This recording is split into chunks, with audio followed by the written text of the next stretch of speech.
আধিপত্য বিস্তারকে কেন্দ্র করে চলতি মাসের ১০ মে নড়াইলের লোহাগড়া উপজেলার কুন্দশী এলাকায় প্রতিপক্ষের গুলিতে খুন হন উপজেলা আওয়ামী লীগ নেতা ও ইউপি চেয়ারম্যান শিকদার মোস্তফা কামাল।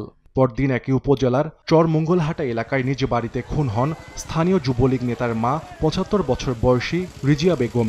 ১২ মে ওই উপজেলার লক্ষ্মীপাশা এলাকায় দুর্বৃত্তের ছুরিকাঘাতে নিহত হন ফয়সাল নামে এক ভ্যান চালক।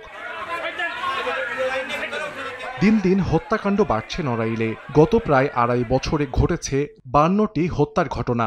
এর মধ্যে ২০২২ সালে ২০টি, ২০২৩ সালে ২৩টি ও চলতি বছর ৯টি। শুধু হত্যা নয়, হত্যাকাণ্ডের পর ঘটছে প্রতিপক্ষের বাড়িঘরে হামলা, পাল্টা হামলা ও অগ্নিসংযোগের ঘটনা।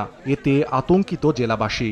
ঘর থেকে বের হতে পারতেছি না, এই জায়গায় যাচ্ছি দেখছি মারামারি, ওয়ান দেখছি খুনোখুনি। ইসলাম মোল্লা শীর্ষ সন্ত্রাসী নেতৃত্বে এখানে ভাঙচুর, লুটপাট অব্যাহত আছে। মাদকের কারণেও এই সমাজের বিশৃঙ্খলাগুলো সৃষ্টি হচ্ছে। সন্তানরা স্কুল কলেজে পড়ে, তারা একটু প্রাইভেট পড়তে যাবে, সে নিয়েও আমাদের একটু সংশয় আছে। সন্ধ্যার পরে তো আমরা ব্যান নিয়েই বেরোতে পারবো না। যে আইন শৃঙ্খলা আছে, এর থেকে আমরা উন্নত চাই।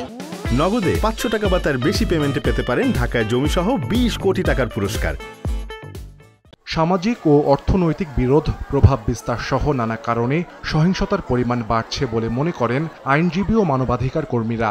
এই বিষয়গুলো সতর্ক হওয়া উচিত, প্রশাসনকে আরও বেশি নজরদারি বাড়ানো উচিত। সামাজিক বিরোধটা কমিয়ে আনতে হবে, সহনশীল হতে হবে।